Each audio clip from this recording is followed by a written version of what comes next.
გამარჯობა, კეთილი იყოს თქვენი მობრძანება დოქტორ ალექსანდრე მოტას არხზე. დღეს მე უპასუხებ რამდენიმე კითხვას, ისეთ საკითხებს, რასაც ბევრი ადამიანი მეკითხება, შეიძლება ეს თქვენთვისაც საინტერესო იყოს. დღეს პირველ რიგში პედროს კითხვას უპასუხებთ. პედრო ასე ამბობს: დიდი ხანია ბურსიტი მაქვს, უკვე 3, 4 ან 30 და 24 ანთების საწინააღმდეგო მკურნალობა ჩავიტარე, მაგრამ არაფერი მუშაობს. გძნობ რომ ხელის ნერვები მიკუმშულია, მოძრაობა მიჭირს და ძალიან მტკივა, აღარ ვიცი რა გავაკეთო. ასევე ჯესი დაინტერესდა, საღამო მშვიდობისა ექიმო, ძალიან მტკივა მხარი, მაქვს ტენდინიტი და ბურსიტი. ჩემი ხელი ატროფირდება, ვაკეთებ ფიზიოთერაპიას, მაგრამ შედეგს ვერ ვხედავ. იმდენად მტკივა რომ ტირილამდე მივდივარ. დიახ, ბურსიტი ხშირად ასე იქცევა, განსაკუთრებით მაშინ, როცა არ გვესმის რა არის ეს და ვერ ვახერხებთ სწორად განკლავებას. მოდით დავიწყოთ პირველი კითხვა: რა არის ბურსიტი? ჩვენ სხეულში არის რამდენიმე პატარა სითხის ბუშტი, რომლებიც მოძრაობისას სრიალს უწყობს ხელს. ყოველ ჯერზე, როცა არსებობს სტრუქტურა ამ კესი ან ძვალი, რომელიც ერთმანეთს ახლოს სრიალებს, შეიძლება განვითარდეს ბურსიტი, რომელიც თითქოს ამორტიზატორია. იგივე სითხე, იგივე ზეთი, ასე ვთქვათ, რაც სახსრებშია და მოძრაობაში გვეხმარება, ასევე ამ ბუშტებშიც არის. მხარში არის ასეთი ბუშტები, სადაც შეიძლება ანთება განვითარდეს. ყველაზე მეტად წარმოიდგინე ასე, მოდი წავიდეთ. აქ მაქვს აკრომიონი, რომელიც არის ძვალი და წარმოადგენს ნეკნის ნაწილის. და ჩვენ გვაქვს, აქ სხვა ფერით დავხატავ, ჰუმერუსი, რომელიც არის კლავის ძვალი, ხო? ამ სიმცეში აქ ჰუმერუსის თავასა და აკრომიონის კაუჩს შორის არის რამდენიმე სტრუქტურა. სუპრაესპინატუსის მყესი. და ასევე არის ბუსა, ეს პატარა ტომარა სითხით სავსე, ხო? არის კიდევ ერთი ცოტა უფრო წინ, რომელთაგან ნებისმიერიც შეიძლება ანთდეს. წარმოიდგინე, რომ ყოველ ჯერზე, როცა ამ მოძრაობას აკეთებ, ცოტა საწვევი და იწვევს ხახუნს, ამ ბუსას ეხახუნებ.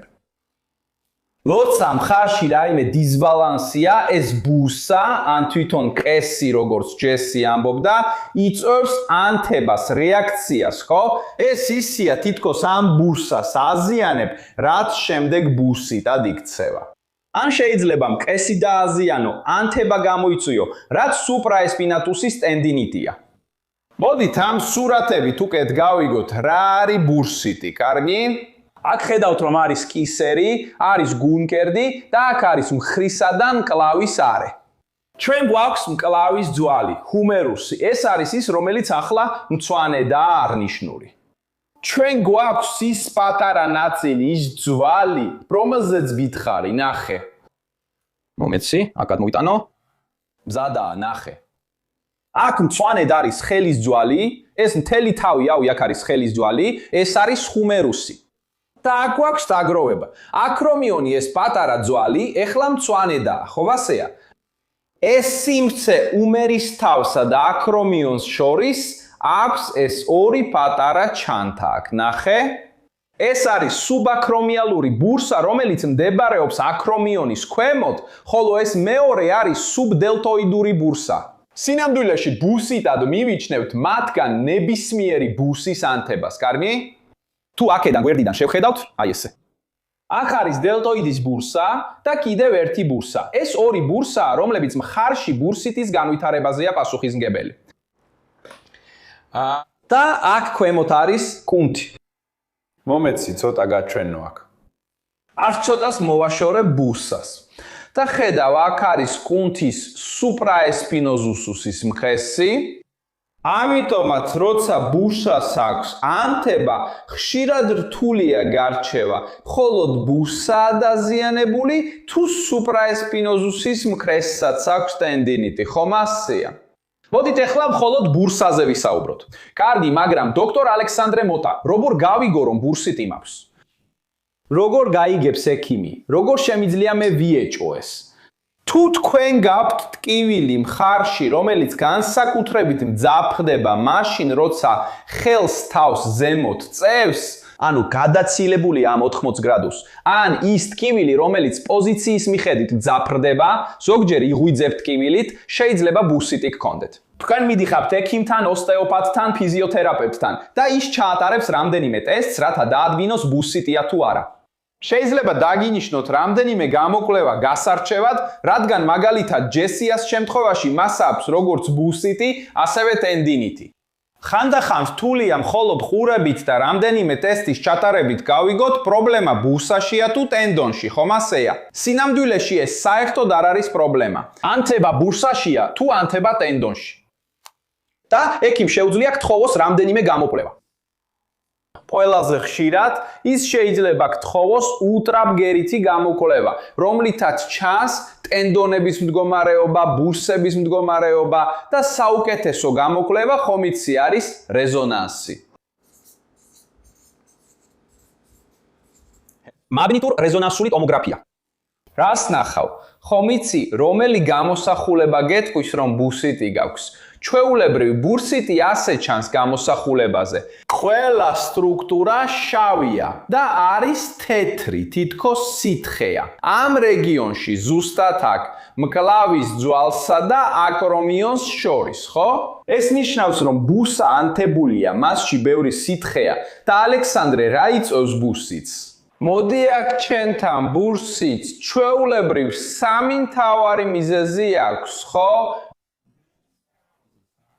მე გეტყვი კითოეულ მათგანს და აგიხსნი, როგორ შეგვიძლია კარგი მოძრაობის გამოყენება ამის გასაუმჯობესებლად. პირველი და ყველაზე გავრცელებული მიზეზი არის დისბალანსი. მექანიკური დისბალანსი, მოძრაობის დისბალანსი, დაძაბულობის დისბალანსი. ალექსანდრე, შენ ხშირად საუბრობ ამ დისბალანსებზე. ეს რას ნიშნავს? როგორ მუშაობს ეს? წარმოიდგინე, რომ შენს მხარზე რამდენიმე კუნთი მოდის, მასზე სხვადასხვა ხაზი მოდის, ხომ ასეა? როცა დისბალანსია, თითქოს ზოგიერთი კუნთი უფრო დაჭიმულია, უფრო ძლიერად კაჩავს ერთ მხარეს, ხოლო სხვები თითქოს სუსტია და ნაკლებად კაჩავენ. შეგვიძლია ვიფიქროთ, თითქოს ეს მანქანის ბორბალია, მოტოციკლის ბორბალი.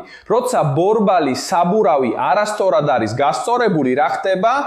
იმ მოძრაობის გამო რაც უნდა გააკეთოს, იწყებს უფრო მეტად ცვეთს ერთ მხარეს ან მეორეზე, ხომ ასეა? და მხართანაც იგივე ხდება. ყოველთვის როცა ეს გასწორება დარღვეულია, ეს დისბალანსი, ზოგიერთი კუნთი უფრო ძლიერად ეკაჩება ვიდრე უნდა და სხვები ნაკლებად ვიდრე უნდა. რაც ხდება ისაა, რომ სახსრის რომელიღაცა წერტილში დაიწყება ცვეთა, მეტი ხახუნი, მეტი შეხება და ანთება, ხომ ასეა? და როცა მხარზე ვსაუბრობთ, მაგალითად ბურსიტზე, ეს დისბალანსი, კუნთი, რომელიც უფრო ძლიერად ან ნაკლებად ეკაჩება, ეს შეიძლება მოდიოდეს კისრის მალებიდან, კისრიდან, შეიძლება მოდიოდეს გულმკერდის მალებიდან, შეიძლება მოდიოდეს ნეკნებიდან, შეიძლება მოდიოდეს წელის მალებიდან და მენჯიდან. არის კუნთი, რომელიც იქიდან მოდის, დიდი ზურგის კუნთი, მოდის ხელამდე, ხრამდე, ხო? მაგრამ ასევე შეიძლება იყოს უფრო ახლოს. შეიძლება იყოს დისბალანსი ბეჭში, ლავიჩში ან თვითონ მხარში. მაშასე, მიაქციეთ ყურადღება, რომ აქ არის ბევრი კუნთი, ნახეთ, ბევრი წვერი, ბევრი პატარა. არის კუნთები, რომლებიც აერთებს მხარს ბეჭთან.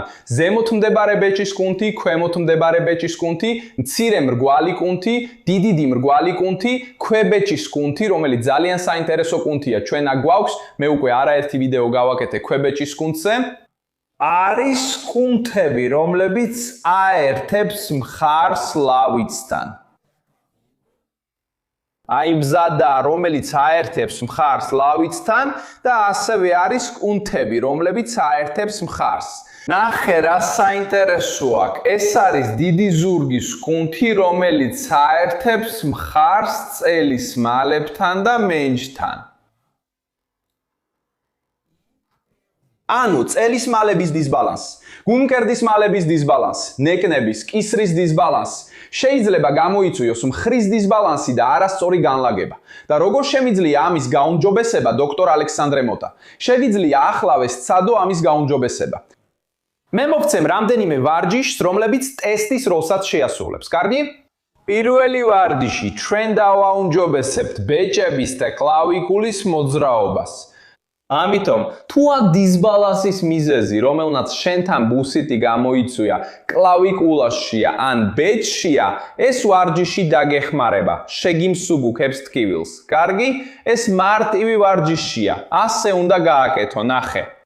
გააშალე ხელი აქამდე, 80 გრადუსამდე თითების წვერები დაადე მხარზე. ამას გააკეთებ იქამდე, სანამ არ გეტკინება, კარგი? დოქტორ ალექსანდრე მოთა, თუ 80 გრადუსამდე მოვედი და მტკივა. დაიწიე, ოდნავ ქვემოთ ჩამოიყვანე. მაქსიმალურად იქამდე, სანამ არ გეტკინება. დადე ხელი აქ და ეხლა იდაყვებით წრიულ მოძრაობას გააკეთებ. აი ესე. წრეები უკან, რაც შეიძლება ფართოდ. ყველაზე ღია წრე, რაც შეგიძლია, იქამდე, სანამ ტკივილს არ იგრძნობ. 10 ჯერ უკან, შემდეგ 10 ჯერ წინ. თუ ამას ჩვენთან ერთად აკეთებ, შენ გრძნობ როგორ მოძრაობს შენი ბეჭი უკან, თითქოს დანიელსანივით ხარ, წაისვი ცვილი, მოაშორე ცვილი. ზუსტად ეს მოძრაობაა, რასაც ბეჭები უკან აკეთებენ. და ამავე დროს კლავიკულა აქ წინ, მიდის წინ, უკან, ტრიალებს წინ, ტრიალებს უკან, ადის ზემოთ და ჩამოდის ქვემოთ. ამიტომ ეს უბრალო მარტივი ვარჯიში აუმჯობესებს ბეჭის და კლავიკულის მოძრაობას. და თუ კლავიკულა ან ბეჭი არის მიზეზი, არის ამ დისბალანსის გამომწვევი. შენს მხარზე გააკეთებ 10 ჯერ წინ, 10 ჯერ უკან. ღმერთო ჩემო, გაუმჯობესდა მაგია. ეს ვარჯიში გაუმჯობესებს კისრის ხერხემლის, გულმკერდის ხერხემლის, ნეკნებისა და წელის მოძრაობასაც, ხომ ასეა?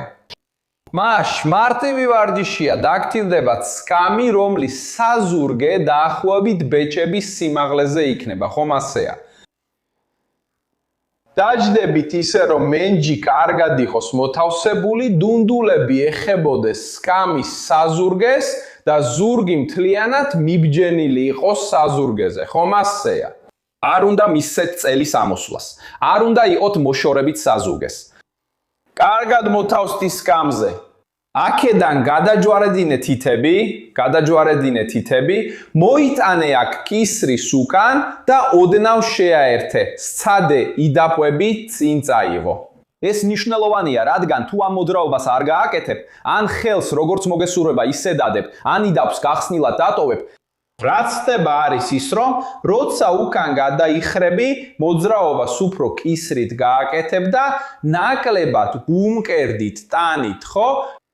და გარდა ამისა, როცა თითებს ასე გადაჯვარედინებ, ეს ხელი გეხმარება ოდნავ მოკაჩვაში, კისრის ოდნავ გაწელვაში, თითქოს გაწელვას აკეთებ. აი ესე გადაჯვარედინე და აყენე კისერზე. მოიყვანე იდაყვები წინ და უკან გადაიხრები იმდენად, რამდენადაც კომფორტულად იგრძნობ თავს. გადაიხარე, ამოისუნთქე და დაბრუნდი. ამას გააკეთებ 10 ჯერ, ხო? გადაიხარე. და დაბრუნდი. გადაიხარეთ. და დაბრუნდი. მეოთხე ჯერია. ამოისუნთქე, გამოუშვი ჰაერი და დაბრუნდი.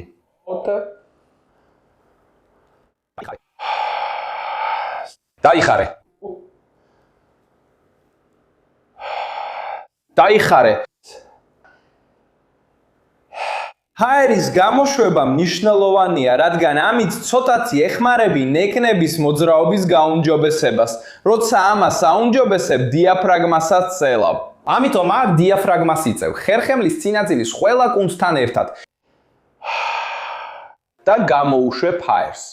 ეს თითქოს დამატებითი გაწელვაა, რასაც აკეთებ. გააკეთე 10 მოძრაობა, გადაამოწმე, ისევ ამოძრავე ხელი, ნახე თუ შეგიმსუბუქდა. შეიძლება ახლა ამბობდე, დოქტორ ალექსანდრე მოტა, გავაკეთე და ბევრი არაფერი გამიუმჯობესდა. მაშინ შეიძლება სხვა მიზეზი იყოს, სხვა კონკრეტული ტიპის დისბალანსი, რაც ბურსიტის მეორე მიზეზია. ეს არის სინდრომი. მხრის იმპაქტის სინდრომი. მე ვფიქრობ, რომ თქვენ უკვე გსმენიათ ეს სახელი აქ, თუ რეგულარულად უყურებთ ჩვენს არხს, ჩვენს სოციალურ ქსელებს, ალბათ უკვე გსმენიათ ამის შესახებ, მაგრამ წავიდეთ.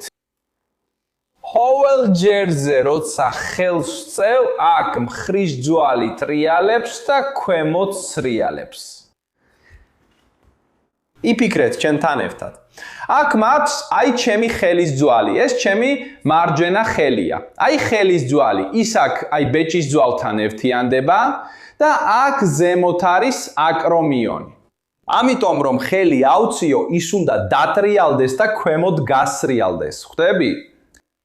თუ მას არ ექნება ეს ქვემოთ გასრიალების მოძრაობა, ის უბრალოდ ზემოთ ადის და ეჯახება, ზეწოლას ახდენს, აწვება, ამცირებს იმ სივრცეს, სადაც გადის მხესი და ასევე არის ბურსა. ასე რომ შეჭერის სინდრომი ზუსტად ესაა. შენ გაქვს მოძრაობა შემცირებული თვითონ ხარში და ყოველ ჯერზე როცა ამოძრავებ, იწვევს ამ შეჯახებას. ასე მარტივია. ამის გასაუმჯობესებლად რომ შეამოწმო, გაქვს თუ არა შეჭერის სინდრომი, ან ეს თუ არის შენი ბურსიტის მიზეზი, ასე უნდა მოიქცე. მას რომ შეამოწმო და გააუმჯობესო ეს შეჭერის სინდრომის საკითხი შენს მხარში, დაგჭირდება სკამი, აქ დაიჭერ. სკამის დასაჯდომზე სასურველია არ გამოიყენო ის სკამები, რომლებსაც ხელის დასაყრდენი აქვს, თუ არა და შეიძლება ხელი დაგიზიანდეს აქ, ან თუ გარედან დაიჭერ, აქ დაგიზიანდება. კარგი?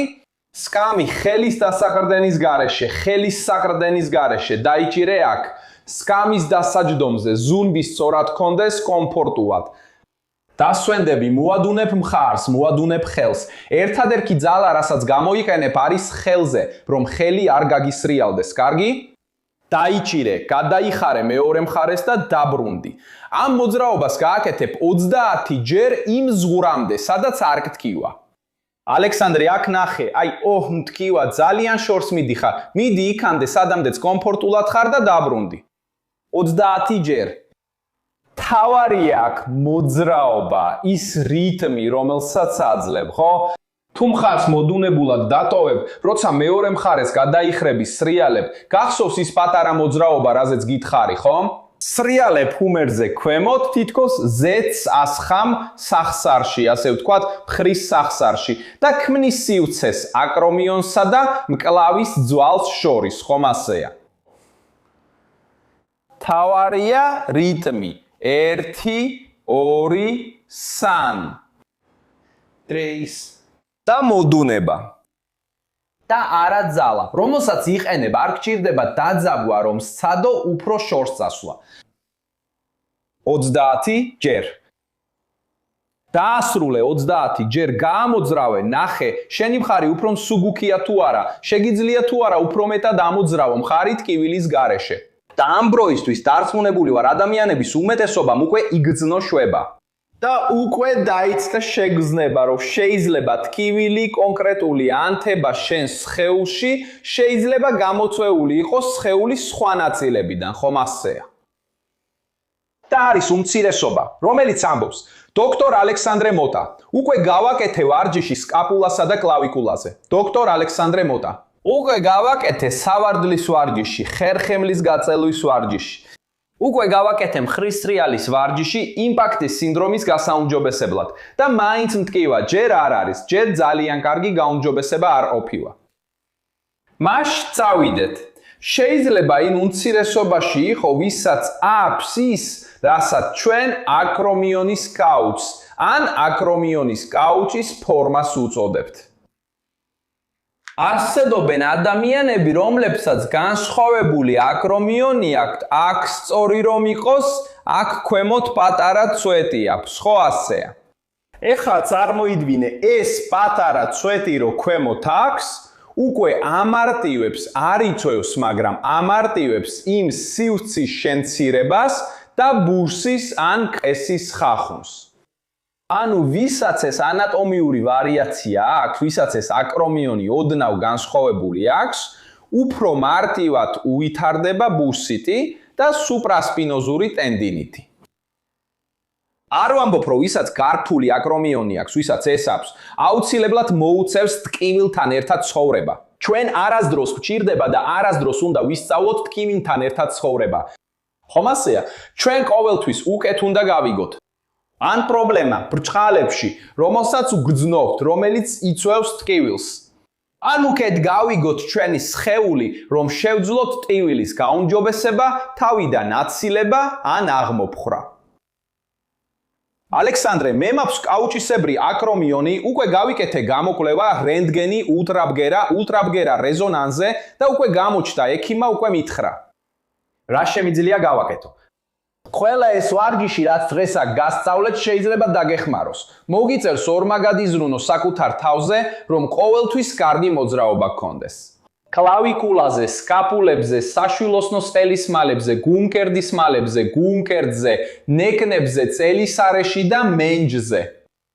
თავად ფიზიკური აქტივობა, როცა სწორად არის მართული, უკვე შესანიშნავი ფაქტორია, რომელიც გეხმარება, რომ ხარში ტკივილი არ იგრძნო, თუნდაც აკრომიონი გქონდეს კაუჭის ფორმის. არსებობს უამრავი ვარჯიში და სხვადასხვა გზა, რომლითაც შეგიძლია გააგაუმჯობესო მდგომარეობა და ეს დაგეხმარება შენ შემთხვევაში, რადგან თითოეული სხეული განსხვავებულია, ხომ ასეა? შენ უნდა მიმართო ოსტეოპათს, რომელიც შეაფასებს შენს მთელ სხეულს, გაიგებს როგორ მუშაობს შენი სხეული და რა არის ის, რაც ხელს უწყობს პრობლემას. მეტი, შეაჩერებს აბოციც ამ შემთხვევაში და შემდეგ ის გამოასწორებს, გააუმჯობესებს ამ მოძრაობას, გაასწორებს შენს ხარს.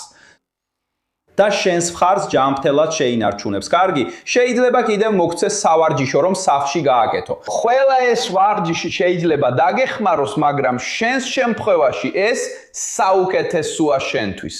ეს უნდა აკეთო ყოველდღე, დღეში 3-ჯერ, ან ერთხელ დღეში, ან და გააკეთო ეს მანამდე სანამ. არ ვიცი, მასწავლებელი ხარ, სანამ წახვალ სამუშაო დაფაზე წე, როცა ამ მოძრაობას ხშირად აკეთებ ზუსტად ასეა, ეს ვარჯიში უნდა გააკეთო მანამდე და შემდეგაც. ამ რჩევების დაცვა დაგეხმარება, რომ არ იგრძნო ეს ტკივილი, არ განუვითარდეს ბურსიტი ან ტენდინიტი, ან თუ მაინც განუვითარდება, იყოს მსუბუქი და შეძლო მისი კონტროლი. ეხლა კიდევ ერთი კითხვა ჯაიმე შუხმანისგან. დოქტორო, არსებობს რაიმე წამალი, რომ დავლიო და შემიმსუბუქოს ბურსიტის ტკივილი ან ანთება? ჩემს ხელს მოძრაობა შეზღუდული აქვს.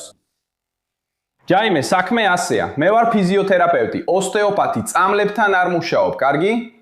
ჩვეულებრივ ბურსიტის შემთხვევაში იქნება ეს რომელიმე ამ 3 მიზეზიდან. წამალი ეხმარება ანთების შემცირებაში და ტკივილის შემცირებაში. ეხლა ჩვენ უნდა ვიპოვოთ ბურსიტის მიზეზი. ეს ყველაზე რთული ნაწილია, მაგრამ ასევე ის ნაწილია, რომელიც ყველაზე დიდ და ხანგრძლივ შედეგს იძლევა და სწორედ ამ მიზეზის მკურნალობაა საჭირო, კარგი? მაგრამ წამალი ეხმარება ანთების შემცირებაში? კარგი? მაშ თუ შენს შემთხვევაში ანთების საწინააღმდეგო და ტკივინ გამაყუჩებელი წამლები არ მუშაობს, ბევრი ადამიანი ინფილტრაციასაც კი იკეთებს. ანუ მედიკამენტის პირდაპირ ბურსაში ან ბურსასთან ახლოს შეყვანა ეს არ ეხმარება, რადგან ასე მიზეზს არ ასწორებ. გესმის? ეს ჩემთვის ძალიან ნათელია, ძალიან ლოგიკურია. თუ წამალი მიიღე, რომელიც ანთების შესამცირებლად არის და ანთება არ შემცირდა, ეს ნიშნავს, რომ მიზეზი ვერ იპოვე. შენ სხეულში კიდევ რაღაც არის, ჩვეულებრივ ეს მოძრაობის დისბალანსია, დაძაბულობის დისბალანსი, მექანიკური დისბალანსი, რომელიც იწვევს ან ხელს უწყობს ამ ტკივილს. და სანამ შენ არ გაასწორებ შენს მხარს, ეს პრობლემა არ მოგვარდება, ხო გესმის? წამალი ეფექტს ვერ მოახდეს. გესმის? კიდევ ერთი რამ არის, რაშიც დარწმუნებული ვარ, რომ შეიძლება ვიღაცამ უკვე კომენტარებში დაწერა. ალექსანდრე, თბილი კომპრესი გამოვიყენო თუ ყინული, მხარზე რა ჯობია? აბა ვნახოთ. კლასიკურად, რასაც ექიმები, ორთოპედები, ტრადიციული ფიზიოთერაპევტები ამბობენ, არის დაადეთ ყინული, რადგან თუ ბურსიტი ან ტენდინიტი ანთებაა, ყინულის დადებით ვეხმარებით ანთების შემცირებაში. ეს ლოგიკურია. რასაც მე ურჩევ ჩემს პაციენტებს და რასაც შენ გირჩევ, სცადე ყინული და სცადე სითბო. იმიტომ რომ დაფიქრდი ჩვენთან ერთად. ყინული ხელს უთხოვს ანთების შემცირებას, როგორც ანთების საწინააღმდეგო საშუალება, ხომ ასეა? თუ შენ შემთხვევაში მხოლოდ ანთების შემცირება არ გეხმარება, ყინულიც ვერ დაგეხმარება. გარდა ამისა, ყინული ხელს უწყობს კუნთების შეკუმშვას. თუ შენს მხარში რაიმე დისბალანსი ან არასწორი განლაგებაა, თუ გაქვს შეჭერის სინდრომის პრობლემა, ყინული კიდევ უფრო გაამწვავებს და გააძლიერებს ამ დისბალანსს. ესე რომ არის ადამიანი. ექიმმა, ფიზიოთერაპევტმა მითხრა ყინული დამედო, მაგრამ როცა ყინულს ვადებ და მერე ვიღებ რომ რაღაცას ვაკეთებ, ძალიან ტკივა. ამ შემთხვევაში ყინული შენთვის რეკომენდებული არ არის. ხოლო თბილი კომპრესი, როცა ადე კუნთებს ამშვიდებს, სისხლის მიმოქცევას ზრდის.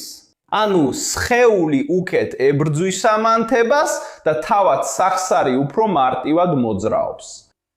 ამიტომ სითბო, თბილი კომპრესი ხელს უთხოვს დისბალანსების და იმპაქტის სინდრომის შემცირებას.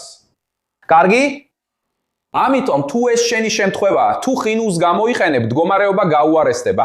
ან მაშინვე როცა ყინულს იყენებ, ან შემდეგ და მდგომარეობა გაუმჯობესდება სითბოთი. ან იმ შემთხვევებში, მაგალითად, როცა აკრომიონის კაუჩისებრი ფორმაა, სადაც ანთება უკვე ძალიან ძლიერია. ამ შემთხვევებში, როცა ანთება მთავარი და ყველაზე მნიშვნელოვანი ფაქტორია, ყინული უკეთესი იქნება. მაშ, სცადე ყინული, თუ არა გაუარესდა, დაადე სითბო, გაუმჯობესდა, თითქოს მხარი უფრო თავისუფალია, ან პირიქით, დაადე სითბო, ჩიტი. მარია მგონია რომ მთელი ხელი მიცემს და დისკომფორტია, დაადე ყინული, რა შვებაა. ამიტომ თითოეული ადამიანი განსხვავებულია, ეს მიზეზზეა დამოკიდებული. შეთანხმდით. მაშ დატოვეთ აქ კომენტარებში კითხვა რომელიც გაქვთ ბურსიტზე, მხარზე ან სხეულის ნებისმიერ ნაწილზე. პათოლოგია, დაავადება, რომელზეც გსურთ რომ აქ ვისაუბრო და ვინც ის შემდეგი ალექსანდრე პასუხობს, შესაძლოა შენს კითხვას დაეთმოს. აქ დავასრულეთ, დიდი მოკითხვა და მომავალ შეხვედრამდე.